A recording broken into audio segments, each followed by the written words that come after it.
What are the essential skills that you need to make it as a real estate agent here in 2023, 24, or 25, going forward in the future? Well, we're going to walk all the way through there, guys. So make sure you watch all the way to the end because I'm going to share my favorite one that you need to have in order to make it in this real estate world in the end. All right, like, share, and subscribe. Let's get into it.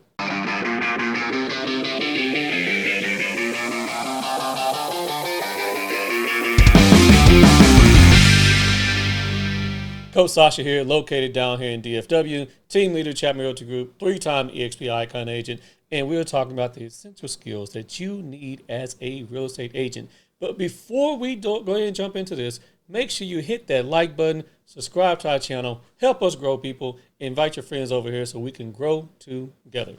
Now, as a real estate agent, what skills do you really need? Well, I got 10 of them I'm going to share with you. Number one, communication skills. All right, it sounds cheesy and it sounds cliche, but you need to be able to properly communicate what it is that you're trying to get your leads to do. You need to be able to properly communicate to individuals in general, not just speaking, but you also need to be able to listen and then reiterate what they just said back to you.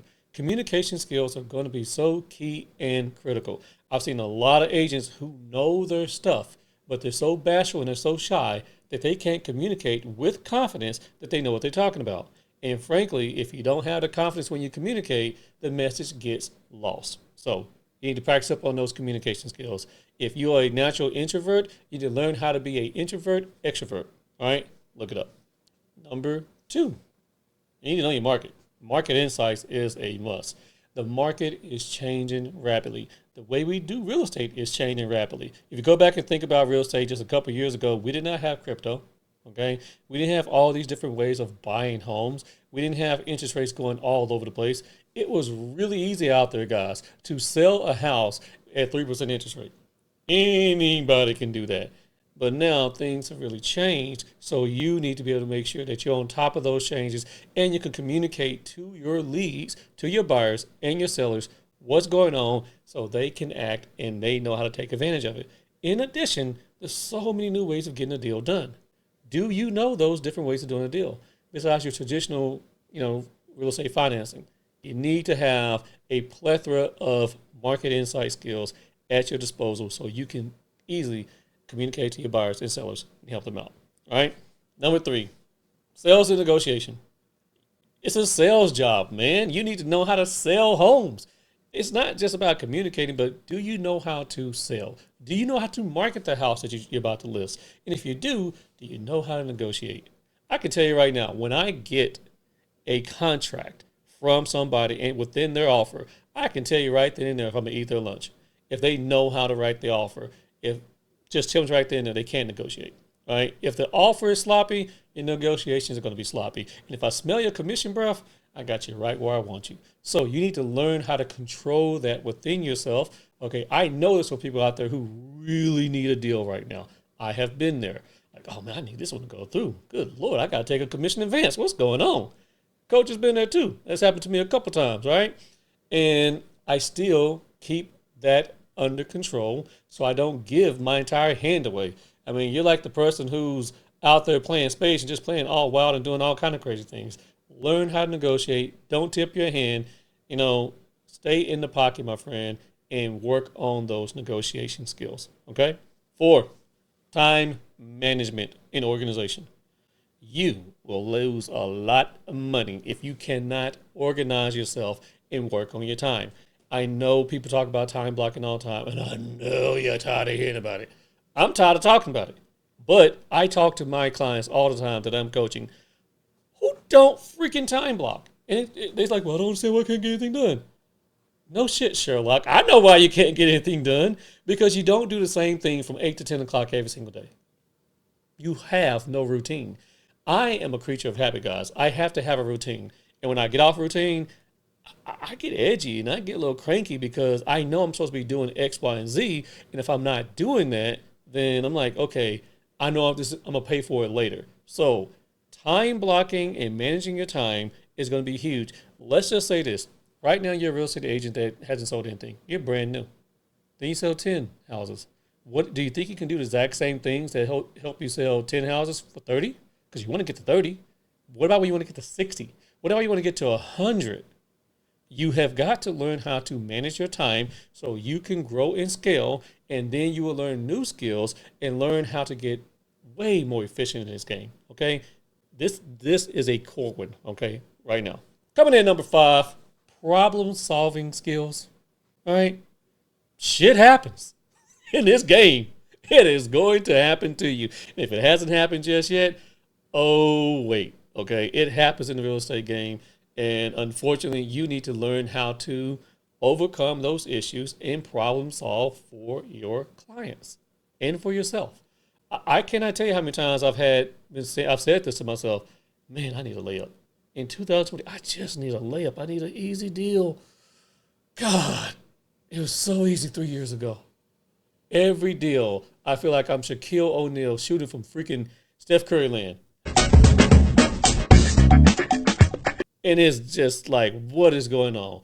I just want to be under the go and just boom, lay it up. But it's not that easy right now. So I can cry about it. I can whine about it. Or I can just keep overcoming the issues and solve the problems. And I'm going to give you my tips real quick. Rip off the Band-Aid and communicate what the issue is as soon as you truly understand it to your client so they can act quickly. Stop kicking the can down the road. If you're within your option period, your due diligence period, and you got 5 days and you got a problem on day 1, don't wait to day 3 or 4 and come. I can't stand when an agent does that. Do not come to me, okay, on your last day of option period. Don't come to me on the last day of option period at 4:30 and expecting me to submit to your emergency. Now you're threatening that you're going to terminate the contract. Child, please. Anybody going for that bluff? Ain't nobody going for that bluff. I'm just saying, you need to learn how to take care of this, okay? And problem solve. If you start problem solving right now, you will be so much better for it within your business. Your clients will be in a much better position, and you will be able to breathe comfortably and not subdue to the stress of this market, okay? Just saying. Number 6, relationship building, networking. It is a must in our business. If you want to grow and scale, you cannot go at this thing on your own. You need to network and grow and scale with other realtors. You need to grow and network within your brokerage, outside your brokerage. EXP agents, Keller Williams agents, we're not the Crips and the Bloods. It's okay to work together, baby. It's okay to work together, no matter what the powers that be. Now, for all you other agents who probably laughing at that, y'all just as bad up in these Facebook groups as well. Y'all kill me and want to talk smack about everybody at the end of the day. But my whole point is this. We got to learn how to network and work together. I work with agents no matter what brokerage they're with. If they're about helping clients and all of us selling houses and making money together, I'm about that. I'm about that. I don't care what brokerage you're with. I would like for you to come to mine, but if you're not, we can still have a good relationship. We can still do open houses together. We can still figure things out, and we can still make this whole thing work. All right? It's all about cooperation versus just a whole bunch of competition. All right, guys? So learn how to network, learn how to build business-to-business partnerships, not just with other real estate agents, but with your lenders, your home inspectors, your plumbers, your electricians, everyone that can provide a service for you and your team. Do you have a go-to home inspector? Okay, check. Do you have go-to lenders? Check. Okay, great. Title? Check.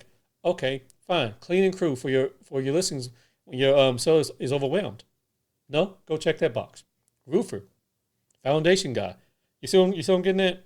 Start building a network of people who like, love, and trust you, who you send people to them for referrals, and when you call them, they will pick up the phone because they know you are a valued partner within their business. Make them a valued partner within yours. Simple. All right? Number 7, financial management. It's a business. It's a business, man. Okay? It's a very expensive hobby if you want to make it that, but this is a business. You need to learn how to control your costs. Listen, if you're the type of agent out there right now who is spending $3,000 to make 5 G's, you got to stop that because you got taxes and profitability, that you got to make. You got to pay your taxes and you got to have some profit. You cannot spend all your money to make the money. You need to learn how to manage your budget, learn how to manage your expenses, learn how to actually put this stuff in the LLC. It's a business and you need to run the business accordingly. Learn how to manage your business to the numbers, especially on the financial management. understand what your cost is. If I'm going to buy said tool, am I going to use that tool? I am a tech head. I like to buy everything, but I am very strict on myself from the standpoint, am I going to use this software? And if I do use it, I'm going to start off with it within the next 2 months. Do not buy something and wait 6 months and you got a year commitment. I see people do that all the time, right? So I've got to get this thing together, up and going right away, or I'm not doing it because it makes sense to do it. Okay, so we implement technology, control your costs, guys, and then get the return on your investment. You do not have to buy everything up front. I'm gonna give you a great example. Open houses. You want open houses signs that are branded to you. Okay, if you don't have the money, just start out buying some generic open house signs. You can typically get that from, heck, you can get it from Home Depot. You can get that from your association. Go down to your local Realtor association. They used to sell them there. And then when you get a couple deals on, maybe then get you a couple from Vistaprint. Go to a custom sign shop or something like that, and then just get a couple. Get another deal, reward yourself a little bit more. A little bit more. Eventually, you'll have an entire plethora of brand new signs that got your brand and got your pretty face on there, and you're good to go. But control your expenses. 8, planning skills. You need to know how to plan. Whether we're talking strategic planning or operational planning, planning is essential in the real estate game, especially with the fact that the market is constantly changing right now. And new products are coming out there, new ways of buying houses, tiny houses on the rise, modular homes is on the rise. You name it, new construction is all over the place, and people are trying to find new ways to cut you and me out of making commission. So, do you have a strategic plan for your organization and your business? No? Do you have an operational plan for all these changes? What are you true to within the operations of your business? Is this your core function? Is this your lead generation pillars? You need a strategic and operational plan. Okay, so you need to be planning and executing. That's a whole nother video. We can talk about that later. In fact, I'm going to make that video, planning versus executing. Okay, but you need to know how to plan, and then obviously you need to know how to execute. We'll get to that. All right. Number 9, content creation. Okay, you need to be able to create content. Now, what does that really mean? I like videos. I highly recommend you learn how to create videos that maybe people want to watch them. Comment down below, reach out to you, etc., etc. You need to learn how to do that. But you can also have just really good content from writing good blogs. Okay, using Canva, creating content for engaging posts. You just need people who want to talk to you and come back to you, or just having drip campaigns that allow you to go back and follow with past clients. You get my drift.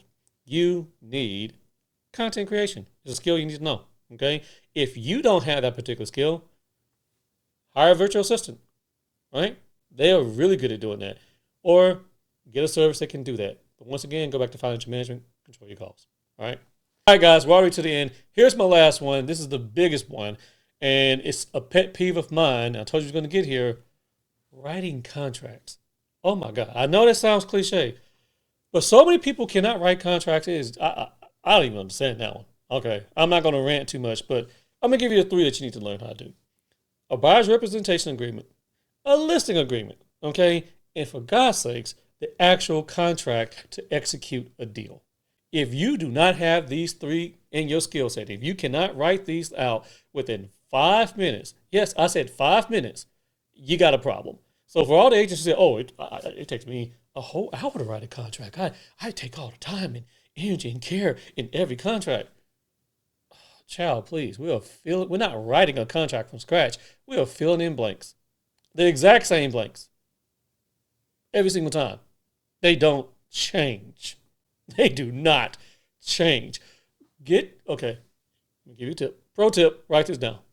Go ahead and create the template for how you typically write your contract in Dotloop, SkySlope, DocuSign, HelloSign, whatever. And just create the template. And then if you're using the same title company every single time, if you have the exact same type of contract, there you go. Now you can really knock this thing out inside of 5 minutes. How much more are you changing? Does the house have an HOA or not? Cash, VA, conventional, FHA, what is it? You're not making a ton of changes. Right? Your title company is your title company if you use the same one. Right? How many days are you comfortable with the option period? Okay, you can change that. But my whole point is we are filling in blanks. If I get another agent who calls me in a panic, offers due by 5, Sasha, I need help. Calm down. You got an hour. Well, I don't know. See, but you shouldn't be doing that anyway because you should not put your buyer or your seller or whomever in the position to have to make a hasty decision at the last minute. You should be professional enough that you can write that offer up right then and there. I will tell you what I do. When I'm actually showing houses and I see my clients doing the happy dance and they're liking it, I'm like, yeah, guys, go check out outside. Let me know what you think. I'm in on the iPad, clickety, boom, boom, boom. I'm already got that whole thing ready to go. Now I want them to smile in front of the camera so I can present their offer with them saying something to the sellers, blah, blah, blah, from that perspective. But my whole point is this. I can put these contracts together very easy and without making mistakes. So if you cannot do that, it's a skill you need to train. Learn how to write your buyer's rep contract, a listing agreement, and a actual executable contract in a short period of time. In addition, learn the go-to amendments and addendums that you're going to have to use. Whether you're waiving appraisals, whether you are doing contingency deals, whatever it may be within your market that you know you have to do to get the deal done. So you're comfortable. If you can write it out and fill it in, you should be comfortable in explaining it to your buyer or your seller so you can get the deal done. But this one should not take you forever. I don't know why it does, but when people tell me, it just drives me crazy. People say, oh, I need 2 hours to write a contract. Yeah, I'm still looking because I don't understand that, but whatever. Hey guys, I hope you liked this particular video. Thanks for watching all the way to the end. These are the essential skills that you need, my friend, as a real estate agent. I don't care if you get this in 2023, 24, 25, 26. These skills are not going to change. You need these skills when becoming a real estate agent. So you're not going to be strong in all of them. So train yourself up. Let's get going. Speaking of training, join us for our training every Monday, 10 a.m. Central Standard Time. Link is going to be in the description. And if you want to pick my brain and have a chat session, there's a link in that description as well. Click on that. We can talk about your business and where you are.